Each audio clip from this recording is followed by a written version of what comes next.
parte de la selva central que es la región de Ucayali. Doctor, simplemente darle la bienvenida y creo que usted ya no necesita presentación en la comunidad jurídica, lo conocemos bastante, los abogados, los jóvenes estudiantes, y estamos más que agradecidos, doctor, con su presencia el día de hoy en esta pequeña disertación que usted va a dar.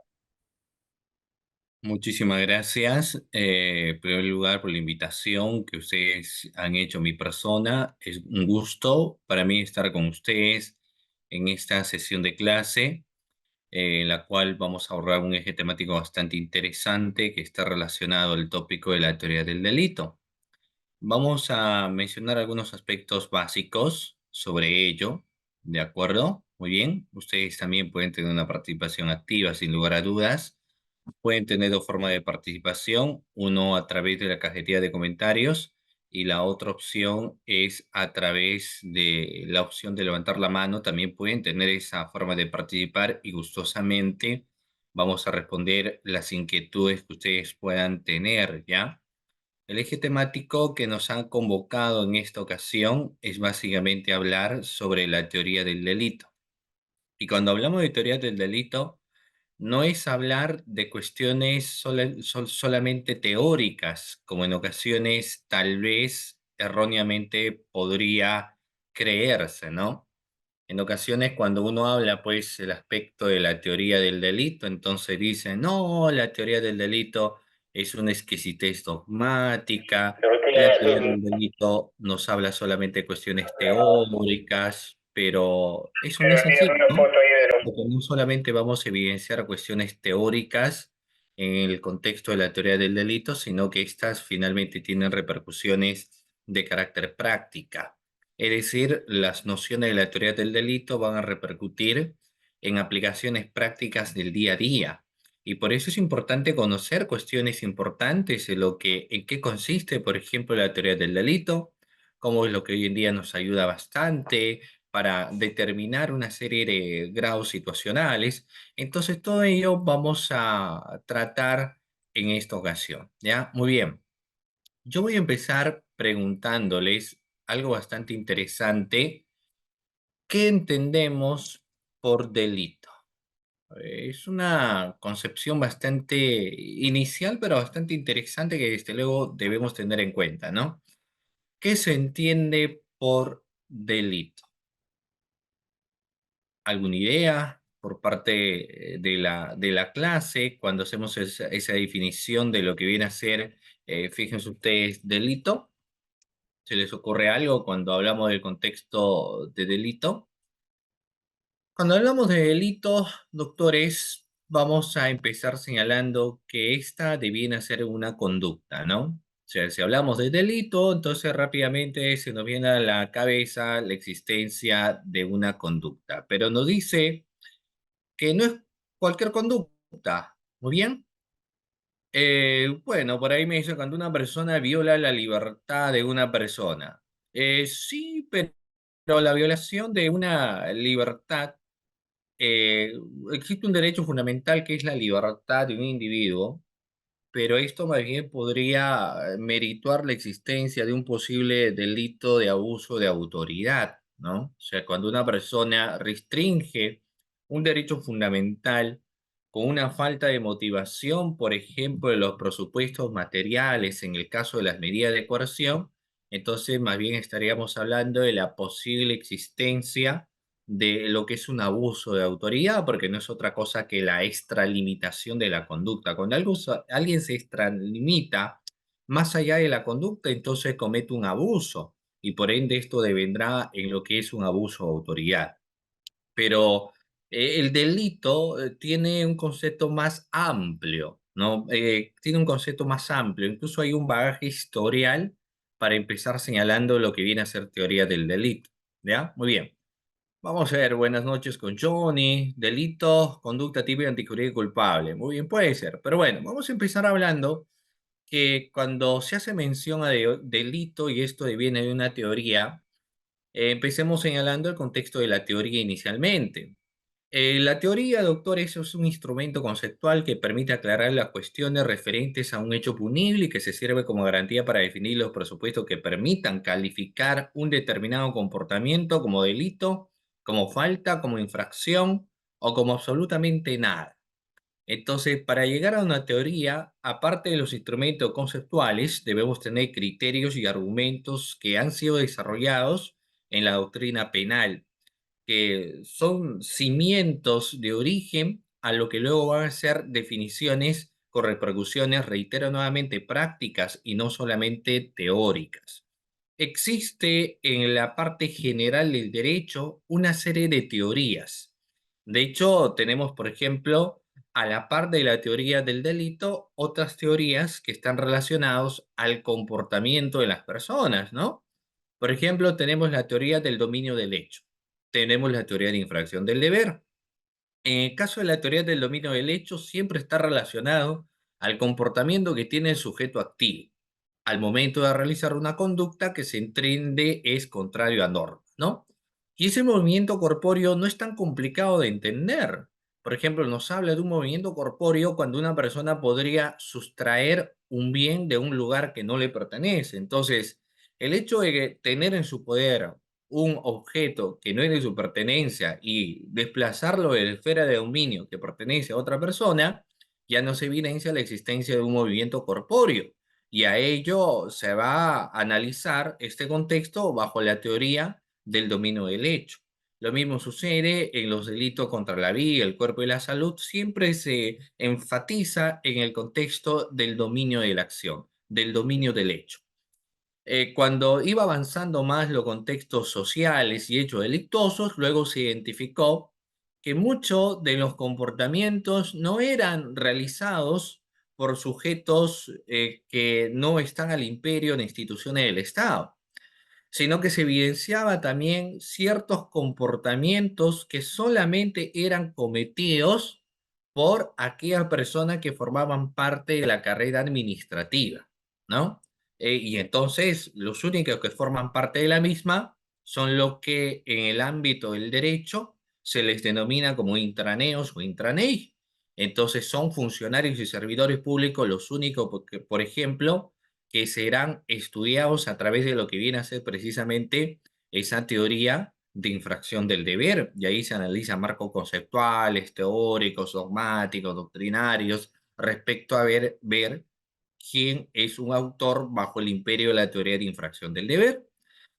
Y así podemos hablar muchas teorías, por ejemplo, la teoría de la pena, pero quizás la madre de todas las teorías es la teoría del delito. Digo quizás porque tampoco puede ser un dogma sagrado, eso queda claro, ¿no? Eso queda claro. Ninguna teoría es un dogma sagrado en realidad, porque las teorías que hace 30, 40 o 50 años han salido, como las teorías, pues, por ejemplo, dualistas, luego las teorías funcionalistas, ¿no? Luego los bipartitas, tripartitas o pentapartitas, finalmente son conceptualizaciones de estudios, pero que se dan en un contexto de aquellos tiempos y la sociedad cambia.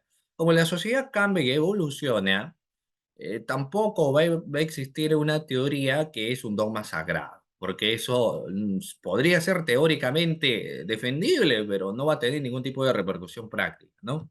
Pero bueno, quizás la teoría más importante es la teoría del delito. Y empiezan en ese sentido, pues señalando lo que viene a ser un delito. ¿Qué es un delito? Y ahí ingresa el derecho penal, ¿no? Porque el derecho penal precisamente ingresa a tallar cuando existe delito.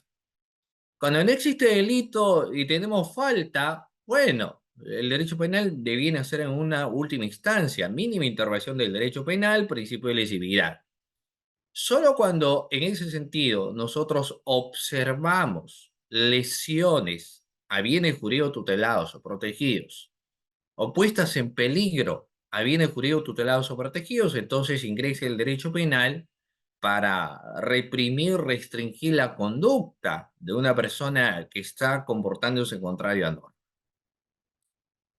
Y para tener un concepto mayormente tradicional de lo que es un delito, se definió como nosotros conocemos, ¿no? Porque cuando hoy en día alguien te dice, conceptualíceme lo que es un delito, y te señalan, la gran mayoría, que el delito es una acción típica, antijurídica y culpable. ¿Cierto? Hemos escuchado esa conceptualización hace muchísimos años atrás. Seguramente en nuestros estudios universitarios, en algún diplomado, en algún curso, se ha escuchado ese marco de conceptualización de lo que viene a ser un delito, ¿no? Y decía, es una acción típica, antijurídica, culpable y punible.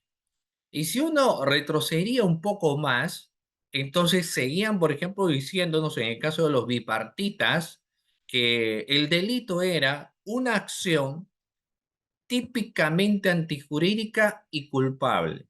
Hemos escuchado ese marco de conceptualización, ¿no? Te decían, a ver, define un delito. Sí, yo te defino qué es un delito. Es una acción típicamente antijurídica y culpable.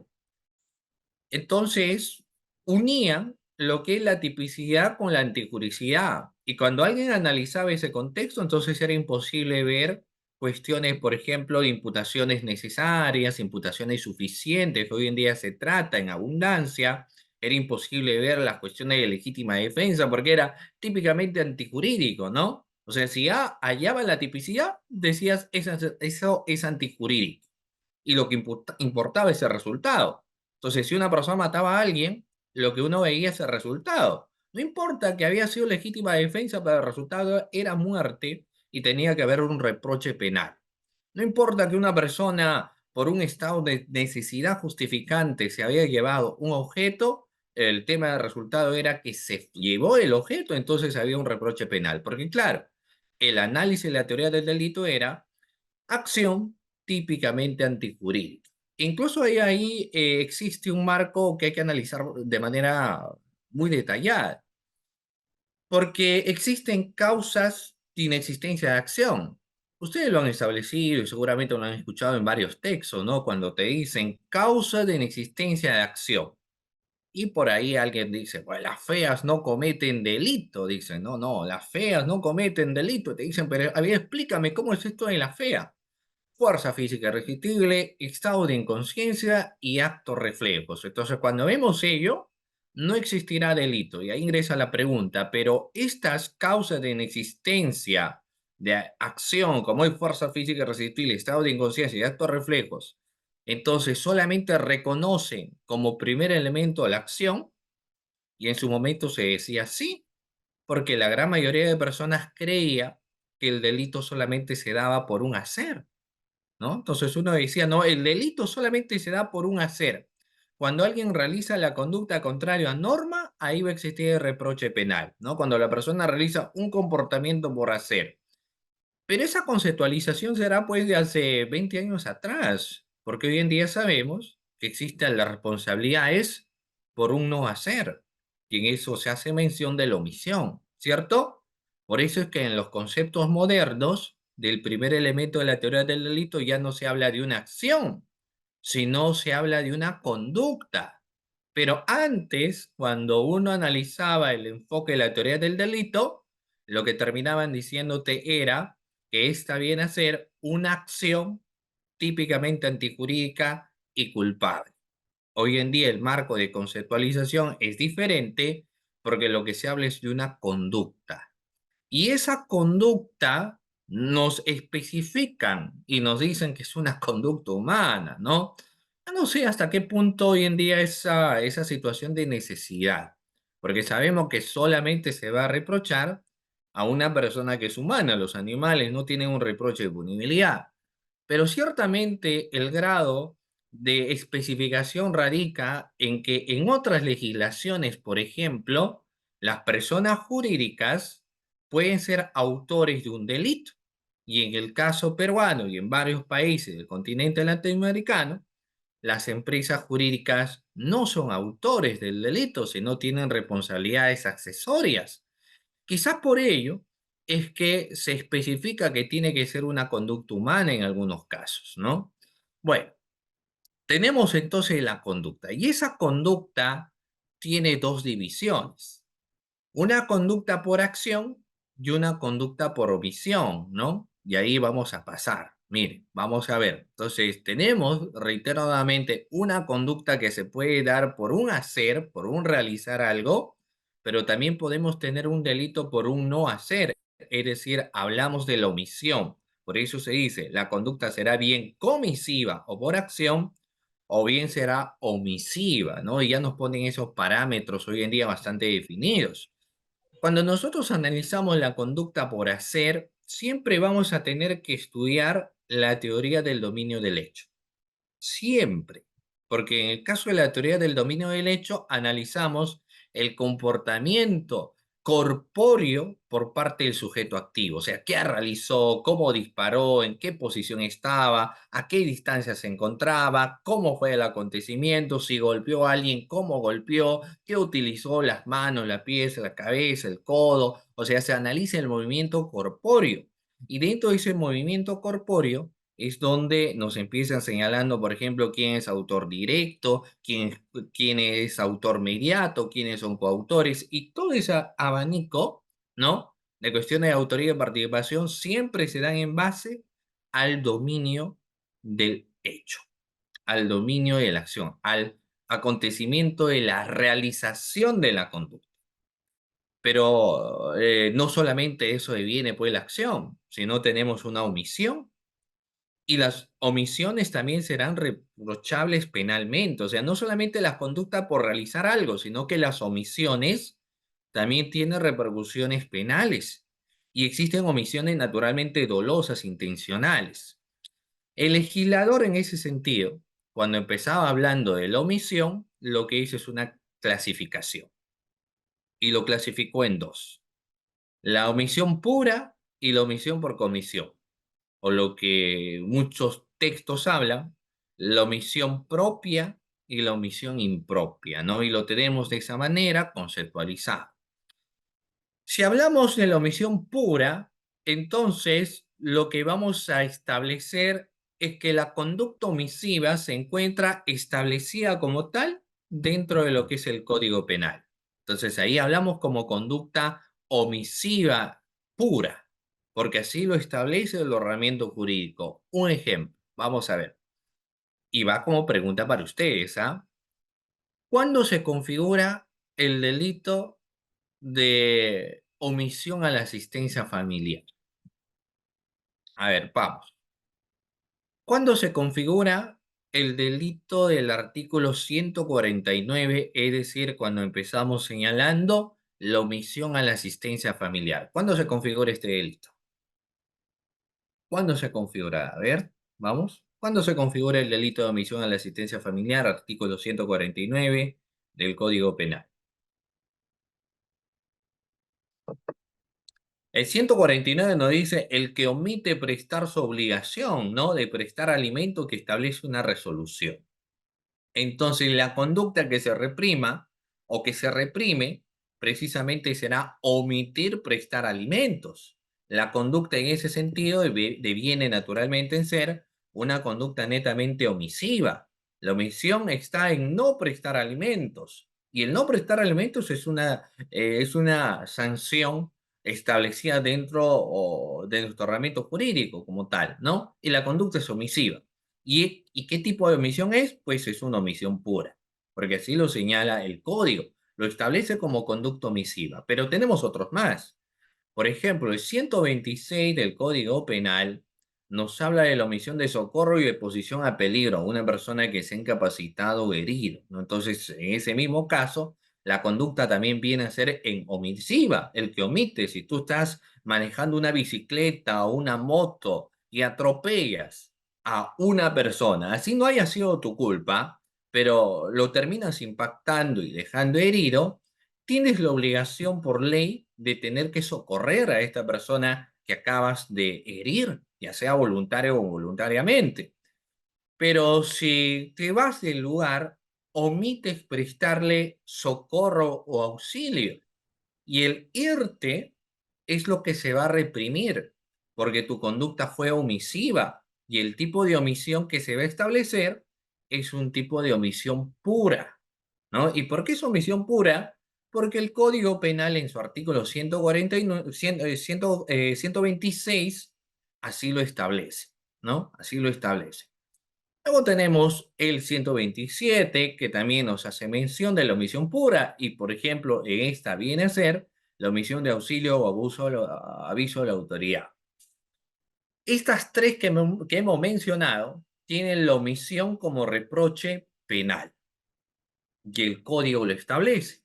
Por eso es que se dice que son omisiones puras. ¿Porque es omisión pura o omisión propia? Porque el código lo establece. ¿Estamos? Ya. Pero eso es pues en la omisión pura. ¿Y cómo se ve la omisión impropia o la omisión por comisión? En el caso de la omisión propia o la omisión por comisión, lo que nosotros tenemos que analizar es dos peculiaridades bastante interesantes. El primero de ellos, la peculiaridad del tipo objetivo, y en el otro caso, las peculiaridades del tipo subjetivo. Y vamos a empezar todo ello en base a la situación o posición de garante. ¿Quién tiene la posición de garante? Todos nosotros. Lo tenemos, lo vamos a tener, o lo hemos tenido en alguna ocasión, esa posición de garante. Y el quien tiene la posición de garante tiene el deber de protección y puede evitar resultados pues lesivos, ¿no? El que tiene la posición de garante. Un ejemplo típico y que suele ser muy frecuente y en varias ocasiones lo he señalado, es cuando hablamos de algo tan sencillo como el hecho de señalar si nosotros tenemos pues una mascotita en casa, ¿no? ¿Tienen algún tipo de mascota en casa, doctores? Estimados amigos que nos están viendo, ¿tendrán algún tipo de mascotita? ¿Cuántos de ustedes tienen un perrito como mascota? Creo que la gran mayoría, ¿no? De hecho, el perrito se ha convertido en parte de la familia, el perrito se convierte pues en alguien que hay que darle protección, hay que darle cuidado, o sea, se convierte en alguien que nosotros compartimos momentos y demás cosas. Como les reitero, se vuelve en alguien que es ya integrante de la familia. El perro nos puede tener una conducta con nosotros bastante amistosa, puede ser bastante cariñoso, pero eso no significa que con las demás personas se lo sea. Entonces, nosotros asumimos la posición de garante con el animal, con el perrito. ¿Y qué sucede si nosotros, por ejemplo, a ese perrito lo sacamos a pasear? Pues no decimos, mi perrito lo saco a pasear. Pero lo saco a pasear sin su bozal y sin su correa. Y mi perrito, por ejemplo, es de raza Pitbull. Entonces yo sé que es muy cariñoso, mi perrito conmigo, juega bastante, pero sé que es de raza brava. Sin embargo, digo, bueno, no creo que pase absolutamente nada. No creo que pase absolutamente nada, entonces salgo con él al parque. Y por ahí pues juega una niña también y el perrito ve a la niña y se abalanza sobre ella y le muerde y le genera lesiones en el brazo, lesiones en la pierna y en parte de la cara. Le genera lesiones, disfiguración. La pregunta es, ¿existirá algún tipo de responsabilidad en el dueño de la mascota? ¿Habrá algún tipo de responsabilidad? ¿O existe un eximente de responsabilidad en el dueño de la mascota? ¿Existe o no existe responsabilidad? ¿Qué opina? ¿Tendríamos o no tendríamos responsabilidad? Lucy me decía un gato. Ok. ¿Existe responsabilidad o no existe responsabilidad? ¿Qué opinas? Sí existe responsabilidad, naturalmente, ¿no? Claro, lesiones culposas o dolosas, ya eso lo vamos a ver. Es algo bastante interesante que señala. ¿Por qué? Para que exista dolo, existe una intencionalidad. Y en el caso del dolo tenemos el dolo directo o de primer grado, el dolo directo de segundo grado y el dolo eventual. En el caso del dolo existe una participación de una persona que quiere lesionar un bien jurídico tutelado. Pero en el ejemplo que yo le señalo, no existe pues dolo. Lo que existe es una negligencia. La persona dice, voy a sacar a mi mascota, a mi perrito, al parque, a que pueda correr, a que pueda jugar, pero sabe que es de raza brava y no toma las medidas del caso para sacarla, por ejemplo, con un bozal o con una correíta. No lo hace. Por su actuar negligente muerde a una niña y le genera desfiguración. Entonces el dueño, por más que no tuvo el dominio de la acción, porque el dueño no lo mordió, pero él tenía la posición de garante. Y por tener posición de garante y no haber hecho absolutamente nada, sobre él va a recaer la responsabilidad penal en el caso de lesiones culposas. ¿Y por qué lesiones culposas? Porque él tenía el deber de garante, ¿no? El deber de garante te exige. Entonces, esa es la situación de garante. Y varios pueden tener situación de garante. El médico con su paciente tiene una posición de garante. Para llegar a la intervención quirúrgica, se entiende que se ha realizado todo un estudio previo, ¿no? Para ver si realmente esa persona, pues, sobre ella se puede realizar algún tipo de intervención quirúrgica. Y aparte de eso, tiene que tener todo, fíjense ustedes, todo el, el equipo médico. Debe tener todo el equipo médico. Si no tiene las herramientas, si no cuenta con el equipo médico, entonces sencillamente no debería realizar pues, la intervención quirúrgica como tal. Pero si realiza, porque se confía quizás en su experiencia o porque cree que no va a pasar absolutamente nada, pero a mitad de la intervención fallece su paciente, entonces él responderá por homicidio culposo. ¿Pero por qué por homicidio culposo si no lo mató? Es que en el caso de la culpa se evidencia la negligencia, la impericia, la impertencia también, ¿no? Entonces, todos esos factores resultan siendo bastante valorados para poder señalar el actuar culposo, el actuar por culpa, ¿ya? Ya hay una pregunta, ya que alguien lo señala, bastante interesante, pero ¿qué diferencia hay entre la culpa consciente y el dolo eventual? Bueno, hay un marco de diferencia enorme en realidad, a pesar que algunos señalan que es lo mismo, ¿no? Porque el accionar doloso siempre es intencional y un accionar culposo es siempre negligente, ¿ya? En el caso del dolo eventual, lo que han creado esta figura en el sentido de señalar la indiferencia. Una indiferencia no se ve en la culpa, una indiferencia se ve en el dolo eventual. Por ejemplo, vamos a ver en el caso de la conducción de un vehículo. ¿Cuándo una persona podría al momento de conducir un vehículo actuar bajo el imperio del dolo eventual o cuándo podría actuar bajo la culpa consciente? En el caso del dolo eventual, es la indiferencia. O sea, una persona se sube al vehículo, va conduciendo el mismo a toda velocidad y le es indiferente si atropella a alguien. O sea, no le interesa. Claro, él no espera atropellar, ¿no? Pero así, atropella, le da lo mismo. Prime en la indiferencia. Ese es el dolo eventual. En el caso de la culpa consciente, la persona maneja un vehículo a una excesiva velocidad, pero él confía en su experiencia. Él confía en que no va a pasar absolutamente nada. A él sí le preocupa finalmente un resultado, pero es muy confiado y mata a alguien, su accionar no habrá sido bajo el imperio del dolo eventual, sino será de la culpa consciente. Por eso es que cuando el marco de diferencia del dolo eventual y la culpa, siempre que en el dolo prima la intencionalidad o la indiferencia, en cambio en la culpa tenemos la negligencia, la impertinencia, la imperencia que puede tener una persona, la inexperiencia también. En el caso de la persona que saca a una mascotita, ya en cuestiones de probanza habría que ver, ¿no? Podríamos tener incluso esos dos parámetros. Si la persona saca a su mascota siendo un descuidado total, porque salió contento con su mascota y este muerde a alguien, entonces responderá por culpa.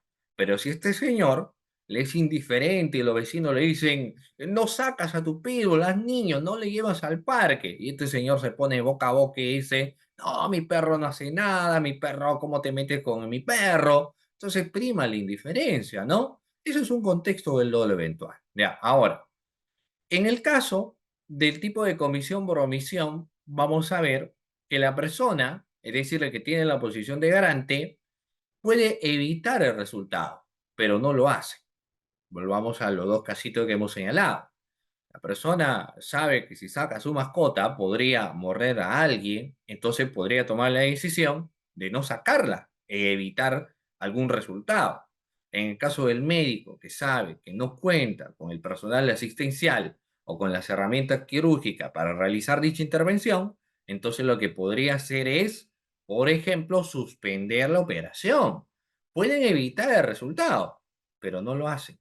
Como no lo hacen, impera ahí, pues en muchos casos, o lo eventual o la culpa consciente. Ahí habríamos que determinar en un contexto de probanza cuál fue el ánimos que esa persona tuvo, ¿no? Pero todo ese contexto, doctores, se analiza por las cuestiones de comisión por omisión, ¿de acuerdo? Muy bien. Ahora, dicho esto, porque ese es el primer elemento, en el caso de la conducta, ¿no? Y hemos dicho, la conducta se da por un hacer o por un no hacer. Ahora hablemos de la tipicidad y les voy a preguntar qué entienden, qué sabemos por tipicidad. ¿Qué idea tienen, estimados doctores, de la tipicidad? ¿Cuándo se dice que esa conducta es típica? Estamos hablando de conducta, ¿ah? ¿Cuándo se menciona y se señala que esa conducta es típica? ¿Cómo analiza la tipicidad? La tipicidad no es otra cosa que encuadrar la conducta en un determinado tipo penal. ¿Ya? Reitero nuevamente. Fíjense ustedes. Muy bien, vamos a ver aquí. Claro, es la adecuación de la conducta. Cuando se encuadra en la ley penal, hay una serie de cuestiones que van en torno a la tipicidad.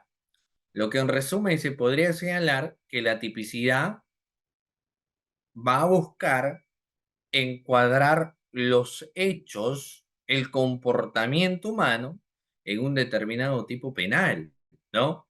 Si no se determina en el tipo penal, entonces divienen a tipicidad.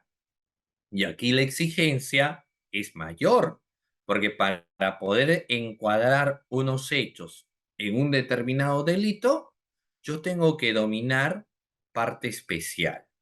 Si no domino parte especial, va a ser imposible encuadrar los hechos en un tipo penal en concreto. Es difícil. Y ahí la importancia del conocimiento de la parte especial. Les pongo un ejemplo. Vamos, primero en el grado de conceptualización inicial.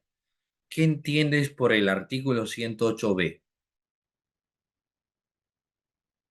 ¿Qué entiendes por el artículo 108b? ¿De qué nos habla el artículo 108b? De feminicidio. Nos habla de la figura de feminicidio. ¿Cuándo se configura este delito? Y no me digas condición de tal. Y no me digas por el hecho de ser mujer, que eso en suma no es del todo cierto en el análisis de los elementos de la figura de feminicidio. Cuando me señalas y no me digas pues condición de mujer, condición de tal, condición de género, ¿cómo define el contexto de feminicidio? Ustedes saben que en realidad el término feminicidio la acuña, en este caso, Diana Russell, con una amiga suya que empezaron a analizar el comportamiento social de los hombres a las mujeres, ¿no? Y en base a ese estudio, lo que finalmente determinaron, cuándo, en qué circunstancias nos encontramos ante un contexto realmente de feminicidio. Sin embargo, al ser un tema bastante delicado, muchas personas han acuñado pues el contexto del feminicidio, pero ahí ingresa pues el problema, porque existe el derecho penal simbólico y no es otra cosa que el derecho penal populista. Es el derecho a lo que el pueblo quiere escuchar y eso está mal. Entonces, al darse esas circunstancias, muchas veces uno escucha de que todo acontecimiento que se da y es feminicidio. Entonces le dice, pero ¿por qué? La condición de tal. Pero cuando le empiezas a preguntar, dígame usted cuáles son los elementos del artículo 108 B de la figura del feminicidio, no te lo dicen. Y ahí existe un problema. Para mejor entendimiento de la figura del feminicidio, porque ahí ingresa cómo yo tipifico realmente la conducta, porque puede ser que no sea feminicidio.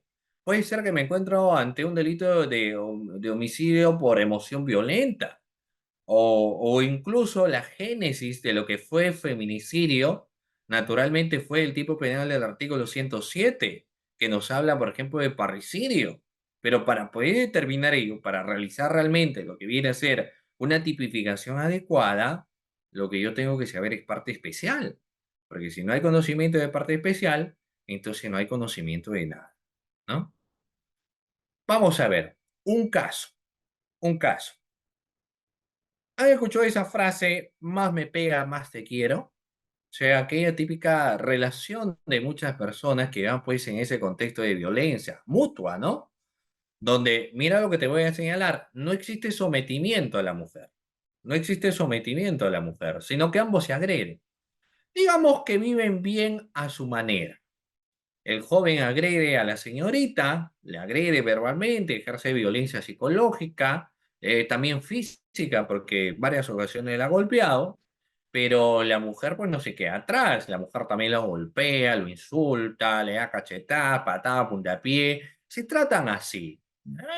Digamos, entre comillas, es su forma de querer, porque luego se van de viaje, se toman fotografías, se dedican mensajes por amor a través de las redes sociales, pero por interno se dan de alma, ¿no? Ambos, agresiones mutuas entre los dos. Y resulta que en alguna ocasión, un 14 de febrero, pues esta parejita, que como algunos señalan, parejas tóxicas, mutuas, van a una fiesta.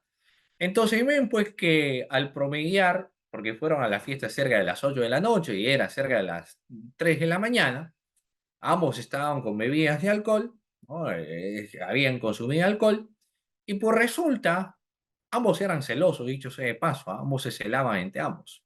Y resulta pues que ella empieza a bailar con un caballero que le saca, ¿no? A ella a bailar. Entonces, él ve esa situación, coge una botella, ¿no? Porque ve que están bailando. Evidentemente, lo que sí se advierte es que estaban bailando, pues, de una manera un tanto efusiva. Entonces, él agarra una botella, un pico de botella y le da, pues, un golpe en la nuca a su pareja, ¿no? Su pareja, un golpe con ese grado de intención con la botella, se cae en el piso y lamentablemente, por el impacto, muere. La gran interrogante ahí es, ¿qué delito es? O quizá me podría decir, no hay delito, ¿cierto? ¿Ante qué acontecimiento estamos? Ambos convivían. ¿Será parricidio?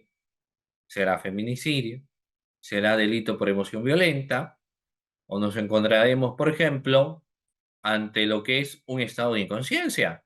Porque no ve que la persona había consumido también licor. ¿Qué vendrá a ser? ¿Concurso de delitos? ¿Concurso aparente de leyes? ¿Qué viene a ser? Y sí es algo bastante interesante que hay que tomar en cuenta, ¿no? Pero le reitero, ¿qué vendrá a ser? Eso tienes que resolver, ¿no? Y va más allá, evidentemente, de decir, pues a mí me parece, yo creo que es así, etcétera. Va en el conocimiento de los elementos de la teoría del delito.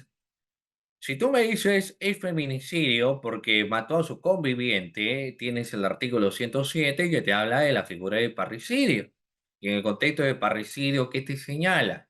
El que mata a su ascendiente, descendiente, pero también te señala el que mata a su conviviente o concubino, ¿no? Entonces, mató a su pareja con quien convive, entonces de inicio no podría decir eso es parricidio. Ahora, pero dicen, no, lo que pasa es que fue con alevosía. Claro, pero el artículo 107 tiene las circunstancias agravantes del artículo 108, que te habla de alevosía, ventaja, premeditación y demás. Incluso te menciona fuego y explosión. Entonces, le hubiese lanzado una granada, tampoco sería feminicidio, porque estamos en el artículo 107 del Código Penal. Ahora, podría ser emoción violenta. En el caso que yo les comento, lo vio bailando, entonces se molestó, se enfureció porque era un celoso, entonces lo golpeó. Entonces fácilmente también podría encuadrar en un contexto de emoción violenta, sin lugar a dudas.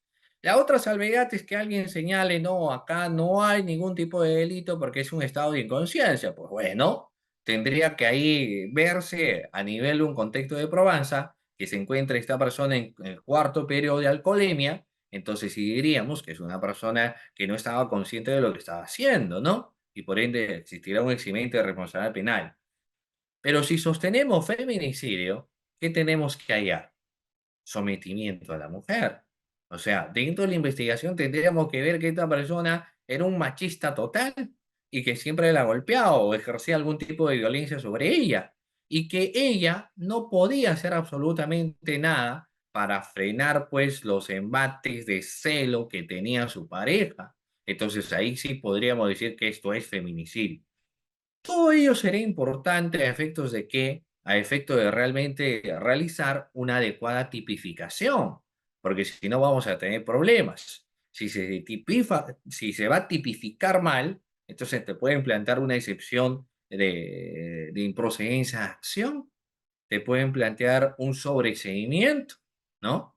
Entonces hay que tener en cuenta ello, que no se trata de tipificar pues por tipificar, sino que hay que analizar cada uno de los elementos. Ahora, naturalmente esto tiene grado de variabilidad.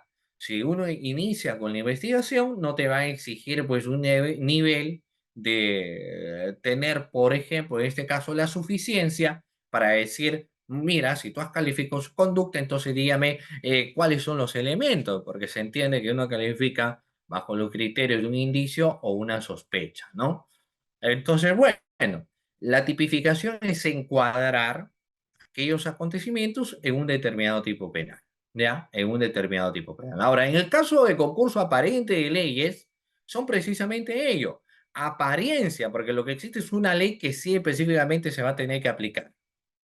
Que las otras que se encuentran ahí, en primera lectura podrían evidenciarnos que ahí se encuentran configuradas, pero no es cierto. Son aparentes. Son concursos aparentes de leyes, por eso tratables. ¿Ya? Muy bien. Sigamos. Un aspecto bastante interesante es que la tipicidad siempre va de la mano de la legalidad. Ojo, si hablamos de tipicidad, siempre va de la mano de la legalidad. Principio de legalidad. ¿Qué te señala dicho principio?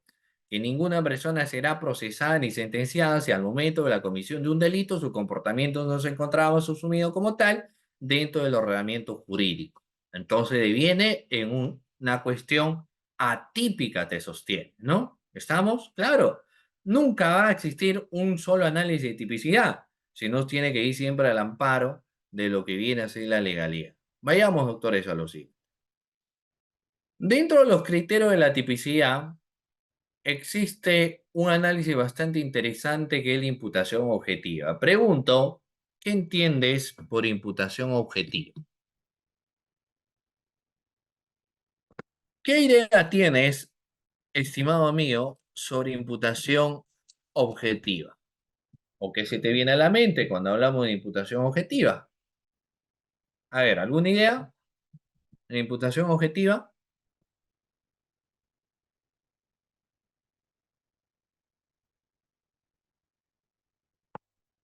Vamos. Ojo, no confundir la imputación objetiva con la imputación necesaria, con la imputación suficiente, que se entiende, vamos a verlo a nivel ya de una sentencia de carácter condenatoria, ¿no? La imputación necesaria es la obligación de atribuir responsabilidad a alguien, pero el contexto de la imputación objetiva es un poco más teórico, pero bastante interesante, dicho sea de paso también. Cuando hablamos de la imputación imputación objetiva, vamos a tener dos divisiones. Mucha atención. La imputación objetiva del resultado y la imputación objetiva del comportamiento. Reitero nuevamente, cuando hablamos de imputación objetiva tendremos imputación objetiva del resultado, punto número uno, y imputación objetiva del comportamiento, punto número dos. Vayamos a la imputación objetiva del resultado. Hablemos de la teoría de riesgo, para luego pasar recién a analizar el caso de disminución de riesgo. Fíjense ustedes. Nosotros vivimos en una sociedad de riesgo. Quizás eres consciente o no eres consciente, pero vivimos en una sociedad de riesgo. De riesgo que son tolerados, de riesgo que son aceptados y de riesgo que no son permitidos o no tolerados. Por ejemplo, conducir un vehículo, ¿es un riesgo o no es un riesgo, doctores? La conducción de un vehículo, ¿es un riesgo o no es un riesgo? ¿Qué opinas? ¿Es un riesgo o no es un riesgo conducir un vehículo? ¿Es un riesgo? ¿Es un riesgo permitido o es un riesgo no permitido? Es un riesgo permitido. Es más, la gran mayoría, por no decir todos hoy en día, conduce pues un vehículo. No todos conducen un vehículo. Claro, más bien si no conduces un vehículo es medio raro, ¿no? Es raro que no conduzcas un vehículo. ¿Qué está pasando contigo? Todos conducen un vehículo. Pero eso, por eso que es un riesgo tolerado, Es un riesgo aceptado, ¿cierto? La conducción de un vehículo. Consumir alcohol, bebidas alcohólicas. ¿Es un riesgo o no es un riesgo? Es un riesgo, pero es un riesgo permitido, es un riesgo aceptado, es un riesgo tolerado. Este domingo, bueno, hoy estamos, mañana es 23, ¿cierto? Eh, el domingo 24 y el lunes 25, ¿no? Navidad. Y muchos lo celebran pues con el champán, con el vino, con las bebidas, porque sin eso no se celebra, ¿no? Dependiendo cómo lo celebras también. Pero es un riesgo, sí, obviamente. Consumir las bebidas alcohólicas es un riesgo, pero es un riesgo tolerado, es un riesgo permitido. Por eso es que incluso en los contextos de la publicidad te dice consumir bebidas alcohólicas en exceso, ¿cierto? Es dañino para la salud. Obviamente te va dando el mensaje de que es un riesgo, pero es un riesgo tolerado, es un riesgo permitido. La persona consume alcohol. Estamos en esos contextos, ¿no? Cuando juntamos dos riesgos permitidos es la que recién damos pase a un riesgo no permitido y dicho riesgo no permitido es lo que finalmente tiene una relevancia de carácter penal y de represión en ese sentido. Vayamos aquí. Si un médico, fíjense ustedes, realiza la intervención quirúrgica a una persona que se encuentra mal del apéndice o se va a operar, por ejemplo, de ahí, de la rodilla, ¿no? Pero una operación cuyos estudios preliminares arrojan que va a ser una operación muy sencilla, pero resulta, por ejemplo, doctores, que terminan amputándole la pierna. Entonces, estamos hablando de una negligencia médica. Se tendrá que procesar con todo el peso de la ley al médico que realizó dicho comportamiento.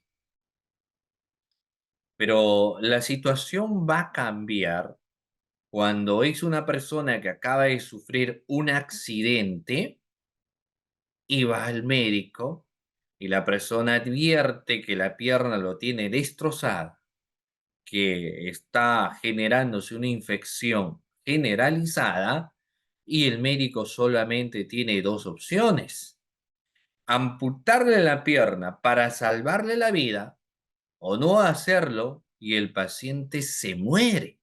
Entonces el médico opta, obviamente, por amputarle la pierna y salvarle la vida.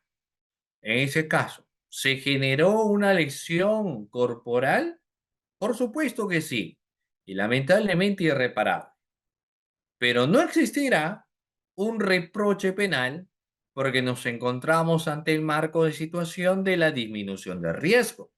Como se disminuyó el riesgo, no hay responsabilidad de carácter penal, porque si no lo hubiese amputado la pierna, este señor moría, este señor fallecía y se evitó amputándole la pierna. Eso es un caso de disminución de riesgo. Pues claro, señor, existe responsabilidad penal. Vayamos. Otro ejemplo. Caso de ausencia de un riesgo típicamente relevante. Nos dice el contexto teórico. La acción crea un riesgo y el resultado aparece precisamente con la realización de un riesgo, pero este no es típicamente relevante. Vamos a ver aquí el típico caso del sobrino ambicioso y el tío millonario, ¿no? ¿Qué es lo que sucede en este caso? El sobrino ambicioso pues quiere ya heredar toda la fortuna de su tío. Dice, no, yo quiero tener todas las fortunas que tiene mi tío. No va a ser. Yo quiero todo lo que él tiene. Él tiene 20 años. Su tío tiene 40 años, joven, 40 años. Y es su único familiar. Y le dijo, te voy a dar toda mi fortuna, todas mis riquezas el día que yo muera. El día que yo ya no esté en este planeta, vas a heredar todas las fortunas mías. Entonces el sobrino le dice, gracias tío, pero el sobrino no es tonto y saca su cuenta. Recién yo tengo 20 años, 40 años tiene mi tío, hasta que muera, a los 60 no, no creo que muera, posiblemente a los 70 80 años, cuando yo ya tenga cerca de 40 45 50 años, ya para qué quiero su fortuna, dice el sobrino, ¿no? Yo creo que se muera antes, porque quiero disfrutar de mi juventud. Así que lo que hace es comprar unos pasajes aéreos a su tío. Su tío es convencido por su sobrino para que él se vaya de viaje porque mucho trabaja. Y pues su tío, cuando está ahí volando, ¿cierto? Ya está a punto de aterrizar. Hay un mal aterrizaje y lamentablemente el avión se parte en dos y muchos de los pasajeros fallecen, dentro de ellos su tío. Ahí la pregunta es el sobrino que compró el pasaje, el sobrino que deseó que su tío fallezca, ¿sobre él recaerá algún tipo de responsabilidad de carácter penal? ¿Qué opinan? ¿Su tío, su sobrino, será responsable penalmente por el suceso acontecido? Y la respuesta es no, por lo que hace un momento hemos señalado. Caso de ausencia de un riesgo típicamente relevante, ¿no? Pero su sobrino pensó, quiso que explote el avión, quiso que algo, algún siniestro se suscite. Puede haber deseado todo lo que desea, pero no porque tú deseas algo, sea positivo o negativo, se va a cumplir. Aparte, el deseo forma parte del fuero interno que una persona posee y no tiene pues ningún tipo de relevancia de carácter penal. Entonces, que haya deseado no es relevante penalmente. Y que este sobrino haya comprado los pasajes aéreos tampoco tiene una relevancia, pues, en este caso de carácter penal, ¿ya? Eso es un punto que nosotros debemos tener en cuenta. Siguiente. Casos en los que se excluye la imputación objetiva por el fin de protección de la norma. ¿Cómo se entiende esto, señores? ¿Cómo se entiende casos en los que se excluye la imputación objetiva por el fin de protección de la norma? Pepito mata a José. Pepito mata a José y la mamá de José se entera de la muerte de su hijo. No soporta la noticia, está mal del corazón, muere. Su esposo también fallece a consecuencia de la noticia y su hermana, que era una persona bastante deprimida, se da cuenta de la muerte de su hermano, la muerte de sus padres y se suicida. La pregunta es, Pepe, si bien es cierto, es culpable por la muerte de José, ¿será también culpable por la muerte de los padres de José? ¿Será también culpable por la muerte, en este caso, de la hermana? Y la respuesta es un no rotundo, evidentemente. ¿Y por qué no? Por lo que hace un momento hemos señalado, ¿no? Casos en los que se excluye la imputación objetiva por el fin de protección de la norma, ¿ya? Y luego tenemos, pues, los casos de los riesgos socialmente aceptados, caso de los riesgos, muy bien, socialmente permitidos. La sociedad finalmente permite varios riesgos, doctores. Si tú decides, ¿a cuántos de ustedes les gusta practicar algún deporte de contacto? Y le voy a preguntar, ¿ya? ¿Cuántos de ustedes practican algún tipo de deporte de contacto? Ahí si me responden en el chat. O sea, ¿quién de ustedes practica box? ¿Quién de ustedes practica box? ¿Quién de ustedes practica karate? Muay Thai. Sí, sí, sí, siempre es bueno hacer deporte de contacto, sin lugar a dudas. Aparte que te va ayudando mucho a tener más confianza, ¿no? Porque luego, lejos de los temores que puedes andar, que me van a robar, me van a hacer algo, etcétera, ingresas pues y andas por la calle con total seguridad porque sabes que te puede defender, ¿no? Pero puedes decidir ir más allá de solamente hacerlo como hobby. Entonces dicen, no, voy a participar de un torneo de lucha libre, enjaulados. Y si tú participas, ustedes saben, ¿no? Este tipo de las luchas al estilo UFC, siempre vas a salir pues con roto la ceja, partido, parte de la nariz, los labios, es normal porque parte pues de la lucha. Y si tú sales con esas equimosis, si tú sales con esas lesiones en el rostro, ¿podrás denunciar a tu contrincante? Y decirle, mira, ¿qué me ha generado? ¿Lo puedes denunciar? Obviamente que no, porque estás dentro de un riesgo socialmente aceptado. O si tú vas a hacer, por ejemplo, salto al vacío, ¿no? Y demás deportes y aventura, entonces Fíjense en este caso que nos encontramos ante casos de un riesgo socialmente aceptado. Y eso es algo que nosotros debemos tener en cuenta. ¿Ya? Muy bien. Eso es en el caso de la imputación objetiva del comportamiento. Luego tenemos la imputación objetiva de resultado. Y aquí tenemos el riesgo permitido, lo hemos hablado. Aquí el reproche penal es en incrementar el riesgo y uno no busca incrementar el riesgo. ¿Ya? Principio de confianza, que se da de una forma piramidal. Y finalmente, pues, cuando tenemos la provisión de regreso. Con la provisión de regreso vamos a terminar. En el caso de la provisión de regreso es el cumplimiento de un rol. Cada persona cumple un rol. Y ese rol que cumple un individuo, ese rol que cumple una persona, se tiene que respetar. Tenemos cumplimiento de roles. Los roles son definitivamente muy importantes, que hay que tener que respetar el cumplimiento de los roles de las personas. Como por ejemplo, la persona que vende en la esquina productos y demás cumple su rol de venta. La persona que conduce un taxi cumple su rol de conducir un taxi. Cuando uno cumple roles, no existe pues ningún tipo de repercusión de carácter penal. El no cumplimiento de roles es diferente. Entonces, si un taxista lleva a unos narcotraficantes, él no se da responsable porque obviamente cumplía un rol. Y si cumples un rol, no existe pues ningún marco de responsabilidad.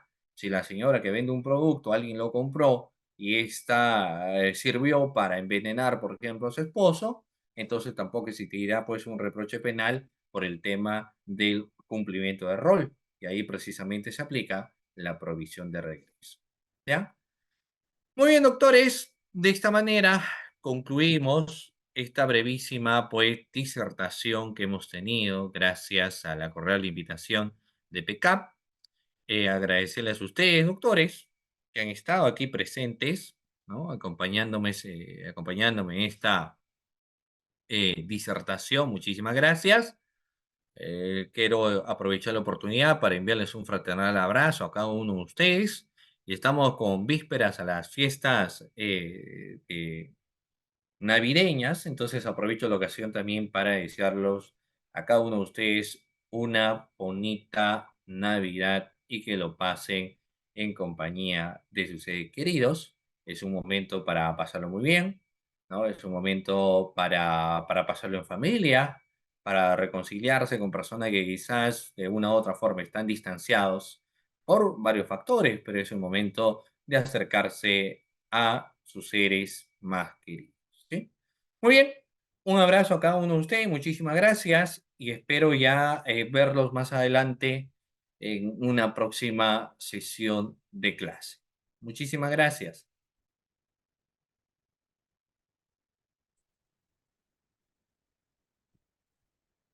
Pero parece que otro punto importante que